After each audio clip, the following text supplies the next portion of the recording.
Judas Iscariotes foi um dos 12 discípulos escolhidos por Jesus para segui-lo. Mas infelizmente ele o traiu. Em todas as listas que mencionam os apóstolos, o nome de Judas geralmente aparece por último.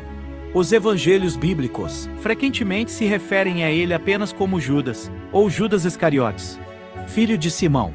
Ele é conhecido como traidor, por ter entregue Jesus às autoridades romanas. Judas aparece em várias histórias do Novo Testamento, e embora os escritores dos evangelhos concordem unanimemente que ele traiu Jesus, eles apresentam várias interpretações sobre seus motivos e as circunstâncias que cercaram sua morte. Então, o que realmente sabemos sobre Judas é o que vamos descobrir no vídeo de hoje. Bem-vindos ao canal Bíblia em 365 dias. Inscreva-se em nosso canal para não perder nenhum conteúdo. E se gostar, deixe seu like. Primeiramente, vamos esclarecer de qual Judas estamos falando. O nome Judas parecia ser comum no tempo em que Jesus viveu, provavelmente porque é a versão grega do nome hebraico Judá, a tribo do famoso rei Davi e do futuro Messias. Nos evangelhos, há 3 pessoas com o nome de Judas, e 8 no total no Novo Testamento.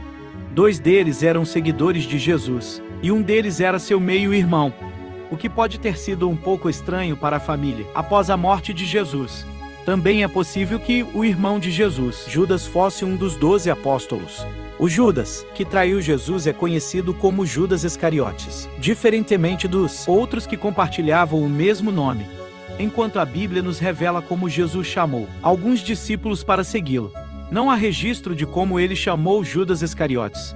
Judas simplesmente é listado entre os 12. Antes da traição, pouco se sabe sobre Judas, mas existem algumas informações que podemos reunir nas passagens em que ele é mencionado. Judas Iscariotes era filho de um homem chamado Simão. Existe alguma discussão sobre a origem da palavra Iscariotes, mas muitos acreditam que possa significar homem de Quiriote. Alguns estudiosos defendem que isso indica o local de origem de Judas, já que existem 2 lugares com o nome Quiriote mencionados no Antigo Testamento. Outros sugerem que Iscariotes era uma espécie de apelido infame que identificava Judas como assassino, mas essa teoria é considerada improvável. A maioria dos especialistas acredita que Judas Iscariotes simplesmente significa Judas, o homem de Quiriote. Judas Iscariotes era o tesoureiro dos discípulos de Jesus. Pode-se supor que Mateus, um cobrador de impostos, teria sido a escolha óbvia para gerenciar as finanças do grupo de discípulos. No entanto, na época de Jesus, os cobradores de impostos eram conhecidos por serem desonestos com dinheiro, o que pode ter levado os outros discípulos a desconfiarem de Mateus. Além disso, Jesus pode ter escolhido não colocar Mateus nessa posição para evitar qualquer tentação financeira que ele pudesse enfrentar. O verdadeiro motivo, não temos a resposta. Mas de acordo com o Evangelho de João, Judas também era conhecido como um ladrão. Ele roubava dinheiro da bolsa que guardava a arrecadação do grupo, já mostrando sua falha de caráter, que faria trair Jesus à ganância. Uma vez, quando Jesus tomava uma refeição na casa de Simão, tio de Lázaro, Maria quebrou um vaso de alabastro e derramou sobre a cabeça e os pés de Jesus um perfume, avaliado em aproximadamente R$18.000 na moeda corrente, ou seja, muito caro. Judas criticou duramente essa ação. Ele argumentou que o unguento poderia ter sido vendido e o dinheiro dado aos pobres, mas na verdade, ele só estava preocupado em enriquecer a si mesmo. Logo após esse episódio, Judas procurou os principais sacerdotes para trair Jesus. O apóstolo Mateus, que escreveu o primeiro evangelho, contou muitos detalhes sobre como Judas Iscariotes fez um acordo com esses sacerdotes. Eles concordaram em pagar 30 moedas de prata para Judas em troca de sua traição. Isso foi muito menos do que o valor que Judas avaliou. Unguento que Maria, irmã de Lázaro, usou.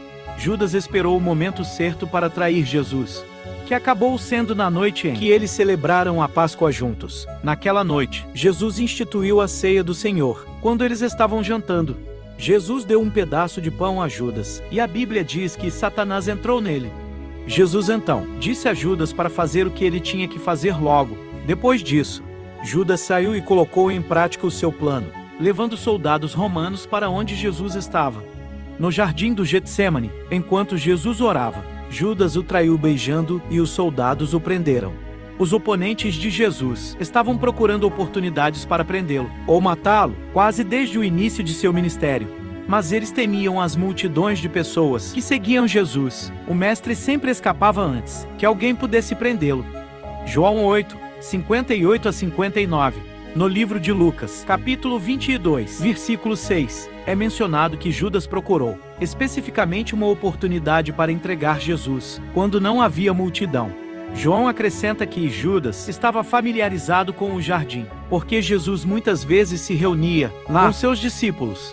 Jesus frequentemente se retirava para a solidão, para orar, e no jardim do Getsêmani, tarde da noite, afastado da segurança das multidões que o amavam.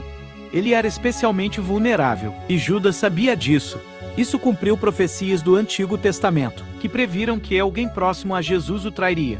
Ele levou os inimigos de Jesus diretamente a ele e, por meio dessa traição, Judas desencadeou a crucificação, a ressurreição de Jesus e, finalmente, a salvação da humanidade. Mas por que Judas traiu Jesus? Depois de ver Jesus curar pessoas, expulsar demônios, comandar tempestades e perdoar pecados por 3 anos, por que Judas estaria disposto a traí-lo? Embora não seja especificado na versão de Marcos, outros evangelhos oferecem possíveis motivos que levaram Judas a trair Jesus. O primeiro motivo é o financeiro. Judas teria sido atraído pelas 30 moedas de prata oferecidas pelos principais sacerdotes em troca da traição. O segundo motivo é sobrenatural. A Bíblia afirma que Satanás entrou em Judas, Lucas 22:3, sugerindo que ele pode ter sido influenciado por forças espirituais para trair Jesus. Isso quase parece transferir parte da culpa de Judas, talvez sugerindo que ele estava condenado à destruição, porque era mais vulnerável e disponível à influência de Satanás. Então, por que Satanás fez isso? Se o sacrifício de Jesus era parte do plano de Deus para redimir a humanidade, porque ele não sabia disso, Satanás pensou que matar Jesus arruinaria tudo. Talvez como os judeus, Satanás pensasse que o Messias deveria restaurar o reino de Deus, conquistando os poderes físicos e políticos deste mundo, assim matando o Messias. Satanás pensou que impediria que a restauração acontecesse, mas a crucificação fazia parte do plano de Deus. O tempo todo, ao longo de seu ministério, Jesus deu dicas regulares a seus discípulos de que ele iria morrer. Mas durante a última ceia, os escritores dos evangelhos nos dizem que Jesus também sabia exatamente como ele iria morrer e quem o trairia. Em alguns relatos, Jesus até descaradamente diz aos discípulos qual deles o trairia, mas de alguma forma eles não percebem. Jesus respondeu: "É aquele a quem eu dar este pedaço de pão", depois de mergulhá-lo no prato. Depois, molhando o pedaço de pão, deu a Judas, filho de Simão Iscariotes. Assim que Judas tomou o pão, Satanás entrou nele. Então Jesus lhe disse: "O que você está prestes a fazer, faça rapidamente." Mas ninguém na refeição entendeu porque Jesus disse isso a ele, visto que Judas estava encarregado do dinheiro. Alguns pensaram que Jesus estava lhe dizendo para comprar o que fosse necessário para a festa, ou dar algo aos pobres. João 17, 21 a 29. Judas se arrependeu de ter traído Jesus, uma vez que os principais sacerdotes consideraram Jesus culpado de blasfêmia e o entregaram a Pilatos. Judas mudou de ideia. Alguns debatem se Judas estava ou não arrependido, ou simplesmente lamentando sua situação. Mas é claro que ele foi consumido pela culpa depois de ver as consequências de suas ações. Mateus capítulo 27, versículo 3, diz que Judas tentou e falhou em devolver as 30 moedas de prata, e reconheceu abertamente o pecado de sua traição. Então Judas jogou o dinheiro no templo e foi embora. Mateus 27:5 parte A. Ele reconheceu a inocência de Jesus, mas não seu senhorio, e procurou outras maneiras de lidar com sua culpa, em vez de buscar o perdão do único que poderia libertá-lo, mesmo depois de 3 anos, testemunhando Jesus oferecer livremente esse perdão. A morte de Judas. Enquanto Mateus relata que Judas se enforcou, Lucas, no livro de Atos, descreve de forma mais gráfica que ele caiu e suas entranhas se derramaram. A sentença final sobre Judas é descrita como se desviou para ir para o seu próprio lugar. Em Atos 1:25, esse lugar é entendido como a perdição, já que Jesus orou ao Pai dizendo que nenhum dos que ele havia dado a ele havia perecido, exceto o filho da perdição, para que se cumprisse a escritura em João 17:12. Quem substitui Judas como apóstolo? Depois da ressurreição e ascensão de Jesus, os apóstolos se reuniram para escolher outra pessoa para tomar o lugar de Judas. Eles decidiram que deveria ser alguém que tinha acompanhado todo o ministério de Jesus e que tinha sido testemunha de sua ressurreição. Usando esses critérios, os apóstolos escolheram 2 pessoas, José Barsabas e Matias. Eles oraram e lançaram sortes, e Matias foi o escolhido. Atos 1, 23 a 26. Muito provavelmente, Judas havia assistido Jesus pregar nas sinagogas, às margens do Mar da Galileia, e seus ensinos tocavam o seu coração.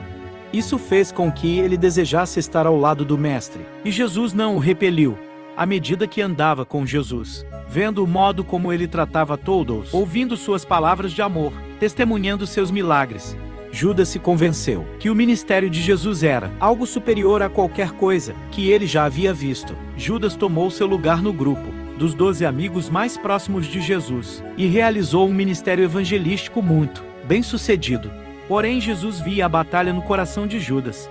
Quando a verdade não converte o coração, ela o endurece.